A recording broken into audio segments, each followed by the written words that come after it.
tenemos que hablar de algo que desgraciadamente ha acontecido hace muy poquito aquí en nuestro municipio, en Mijas, y es que hay que decir que fue el pasado viernes, concretamente a las 21:14, las 9:15 de la noche, cuando se recibe una llamada del Centro de Emergencias de Andalucía alertando de un fuerte olor a gas en un edificio de la calle San Dionisio, en Las Lagunas, aquí en nuestro municipio, en Mijas Costa. Automáticamente y siguiendo el protocolo se persona en el lugar una dotación de bomberos y en la zona pues se encuentra la policía, la Guardia Civil y bueno, francamente podemos contarlo que es bastante. Para hablar de este tema que aconteció el pasado viernes, como decimos, tenemos dos invitados que están con nosotros aquí hoy. Juan López, cabo bombero de Mijas. Buenas noches, Juan. Hola, buenas noches. ¿Qué tal? Y te acompaña Fernando Murillo, que también estuvo allí, bombero de Mijas. Buenas noches. Bueno, la verdad es que vuestra labor siempre, no nos cansamos de decir que es encomiable, que estáis siempre ahí, en la sombra, pero que en un momento dado salváis muchas vidas. En este caso, contarnos, porque cuando llegáis al lugar de suceso, se recibe una llamada, como decimos, llegáis allí, ¿qué es lo primero que os encontráis? Un fuerte olor a gas, ¿no? Tengo entendido. Claro, nosotros tenemos un aparato que es un detector de gases, que mide la concentración de gases en la atmósfera, y entonces nada más entrar notamos un olor, pero justo al acercarnos a una de las viviendas, pues empezó el detector a emitir la señal acústica y nos dimos cuenta de las circunstancias que teníamos en ese momento. En ese momento os dais cuenta de que algo evidentemente no va bien, que incluso puede correr peligro vuestras vidas, de los bomberos de Mijas, ¿y qué hacéis? ¿Cómo reaccionáis? Bueno, en principio actuamos desalojando lo que es la planta era una planta baja. Entonces desalojamos las viviendas colindantes y aparte pues policía ya se encargó de realizar un perímetro de seguridad y bueno, y un compañero y yo pues nos introducimos por una de las ventanas para intentar solucionar el problema. Y lo que hicimos fue que nos encontramos la gran sorpresa que el detector marcaba un 85% de gases en la atmósfera. Esto es una barbaridad, ¿no? Eso es Está por encima del rango de explosividad, es decir... Eso te iba a preguntar, ¿a partir de qué tanto por ciento cualquier chispa, cualquier pequeño fuego puede detonar una explosión importante? Claro, esos son unos parámetros que se miden a través de diferentes gases. Lo que sí tenemos claro que era una situación súper complicada y que, bueno, que podía haber causado bastante daño y posible fallecimiento de personas. Estamos hablando de un edificio entero, en todo el edificio prácticamente olía ese fuerte olor a gas. ¿Y cómo localizáis la vivienda en cuestión, de la que al final sería la que salía ese olor, ese gas?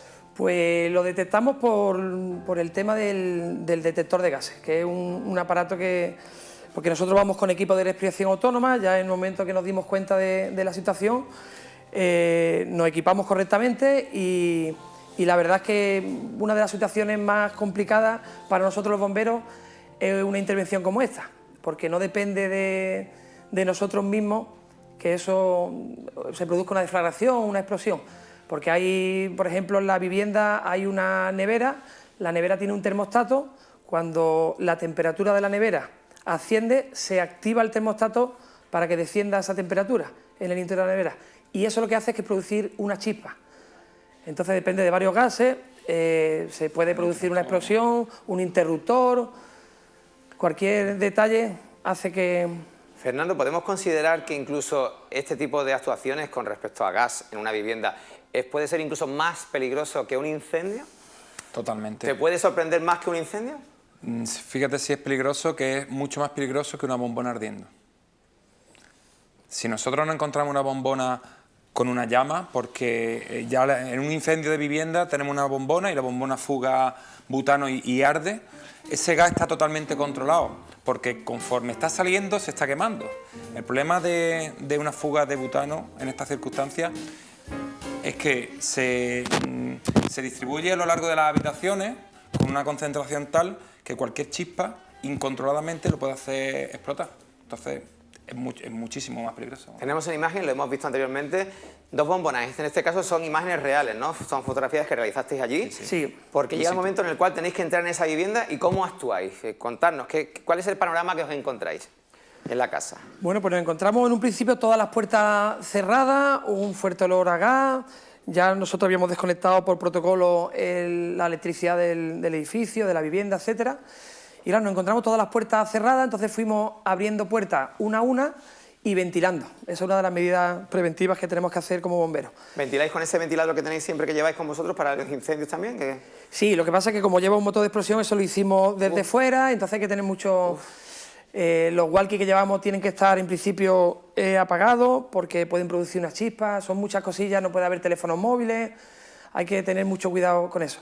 Y entonces lo que hicimos fue abrir puertas poquito a poquito, mientras íbamos avanzando, íbamos ventilando, hasta que nos encontramos con una puerta que el detector de gases marcaba 86, 87, una barbaridad. Y entonces, al abrir la puerta, pues nos encontramos la sorpresa de que había una mujer en la bañera, tumbada, agarrando con una mano lo que es la manguera de una de las botellas, sí, y con la otra, el otro manguito, pues saliendo gas butano. Y claro, la vimos con una mano cerrada, y entonces, claro, nuestra sorpresa, no sabíamos en ese momento qué es lo que podía llevar esa mujer, no sabíamos si era un mechero, si era... Y eso se hubiese producido una gran explosión y con causas que no, claro, que no sabemos. Gracias a Dios no ha pasado. Gracias a Dios lo pudimos... En estas circunstancias, ¿podía haber estallado el edificio entero si llega a producirse la ignición, no? ¿Consideráis que sí? Consideramos que por nuestra experiencia porque ya no es la primera a la que asistimos, que dependiendo de la concentración exacta que haya entre aire y butano, puede ser una planta entera o el edificio entero y quedarse solamente la estructura, por ejemplo. ¿La señora que tenía en la mano era consciente, estaba consciente o estaba inconsciente? Por lo que se ve, bueno, nosotros cuando entramos, mi compañero y yo, había 3 cajas de pastillas y estaban vacías, nada más que estaba el envoltorio. Entonces, bueno, y cuando nosotros entramos, la verdad es que nos llevamos es una reacción que es que hay que vivirlo, es una cosa que no se puede describir. Porque... ¿Te refieres a la impresión que os causó? Claro, verla en ese estado de ansiedad, claro. ¿no? Quería quitarse la vida, era un intento de suicidio. De hecho, tenía una foto de su familia, tenía una... Qué barbaridad. Y entonces, bueno, nos replanteamos otra vez la situación y decidimos entrar con nuestro sistema de manguera de agua, etcétera, para los gases, para evitar que hubiera, o por lo menos que una deflagración no nos afectara. Entonces lo que hicimos fue entrar y poco a poco, mientras íbamos avanzando por el pasillo, pues le íbamos diciendo a la señora pues que éramos los bomberos, que queríamos ayudarle, hicimos un poco... ¿Y cómo la veía? ¿Le veía más calmada cuando le ibais hablando? Claro, pero hay que tener en cuenta que estaba en un cuarto de baño, entonces el pasillo estaba alargado, entonces le íbamos hablando sin tener visión de ella.